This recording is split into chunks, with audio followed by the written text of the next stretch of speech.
नमस्कार, मैं शंभू कुमार सिंह और आप देख रहे हैं नेशनल दस्तक। इस देश में आप कल्पना कर सकते हैं जब इतने बड़े बड़े प्लेयर्स को एफआईआर कराने के लिए सुप्रीम कोर्ट का दरवाजा खटखटाना पड़ता है और आखिरकार सुप्रीम कोर्ट ने कहीं दिया दिल्ली पुलिस को कि आपको एफआईआर दर्ज करनी पड़ेगी।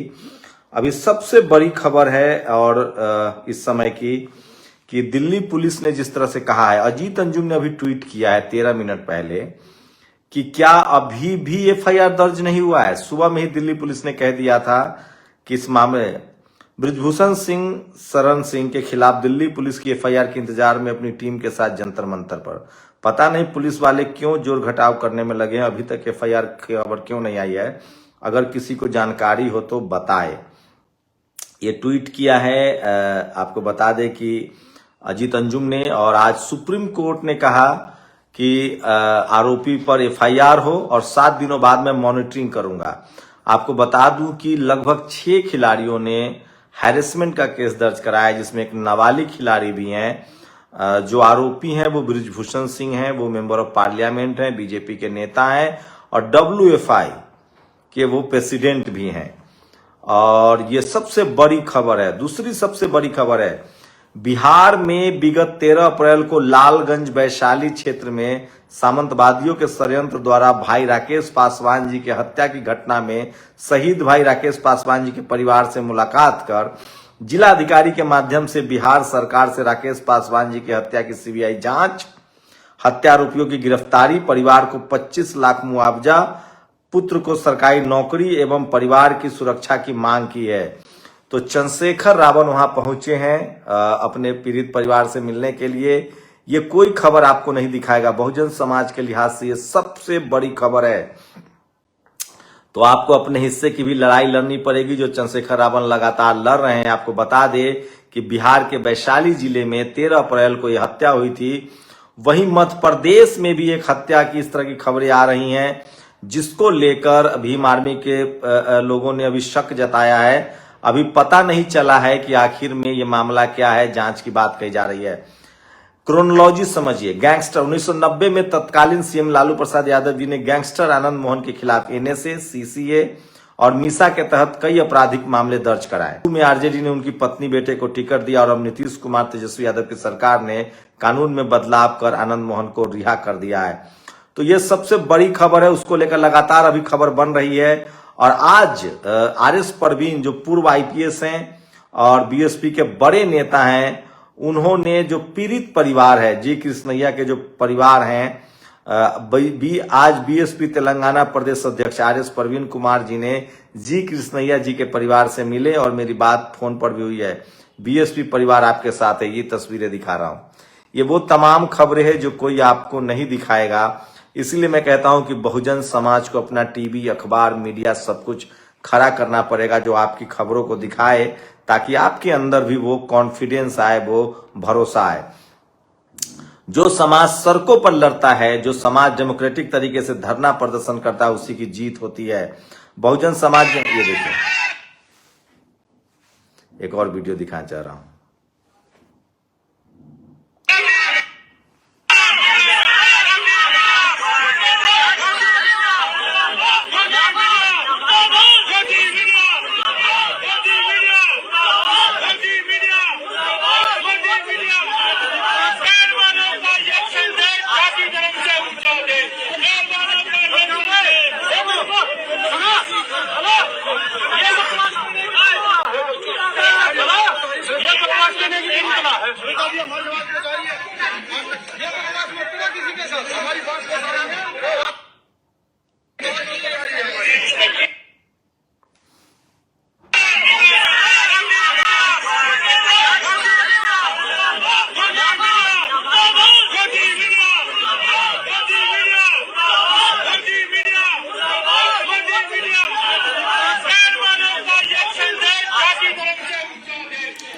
तो सोचिए, पत्रकारों की विश्वसनीयता बहुत खतरे में है और अब लोग हुटिंग भी करने लगे हैं।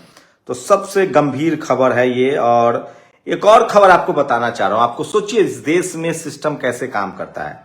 दिलीप मंडल ने एक आई ओपनिंग बड़ा ट्वीट किया है। पहले मैं आपको वो फोटो तो दिखाऊं।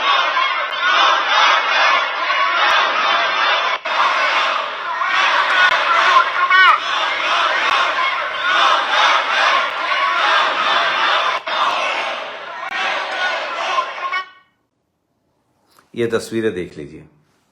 इसके बाद इस पर विस्तार से बताऊंगा तो आपके रोंगटे खड़े हो जाएंगे। दरअसल अमेरिका में जातिवाद के खिलाफ कानून बन रहा है। ये तस्वीरें हैं कैलिफोर्निया की राजधानी सेक्रामेंटो की। वहां पे जो बहुजन समाज के लोग हैं, SC, ST, OBC और किसान जातियां, वो एक कानून बनवा रहे हैं। कानून अमेरिका में बनने लगा है जातिवाद के खिलाफ। अब कहेगा कि वहां जातिवाद कौन कर रहा है, किसके साथ कर रहा है, लेकिन पहले इस तस्वीरें में बता दे रहा हूं। वहां जातिवाद के खिलाफ कानून के लिए बहुजन समाज के लोग सड़कों पर प्रदर्शन कर रहे थे डिसिप्लिन तरीके से। यहां के जो सवर्ण हिंदू हैं, भारतीय मूल के जो सवर्ण हिंदू हैं, वो उस कानून के खिलाफ में प्रदर्शन कर रहे थे। उन्होंने रोड पर कब्जा कर लिया, जाम कर दिया। लेकिन अब क्या कीजिएगा, वहां की पुलिस तो जातिवादी है नहीं, न जात वाली पुलिस, न जात वाला कोर्ट, न जात वाला पत्रकार। पुलिस ने इनके ऊपर घोड़ा दौड़ा दिया। दिलीप मंडल लिख रहे हैं, इस देश में यही हो रहा है।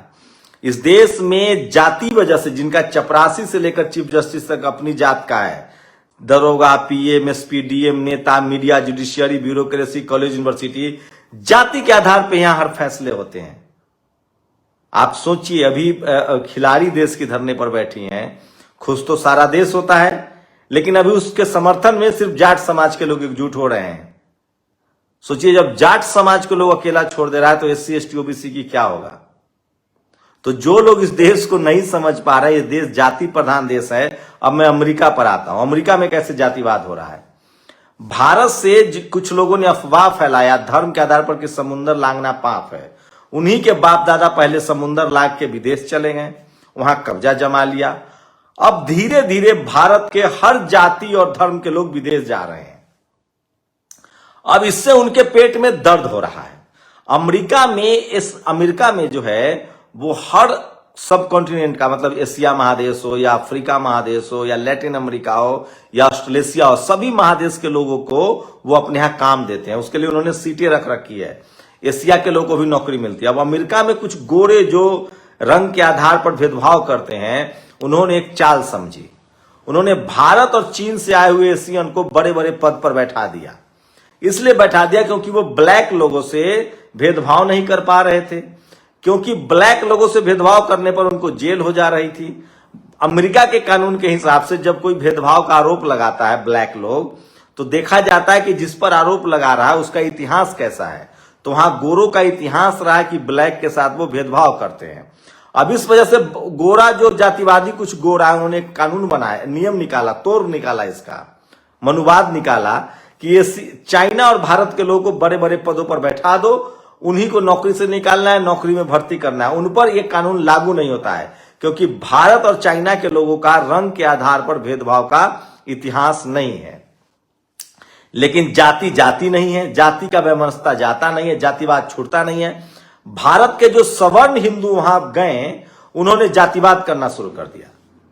गोरों के साथ तो भेदभाव किया ही, उन्होंने भारत से जाने वाले लोगों की जाति पूछनी शुरू कर दी।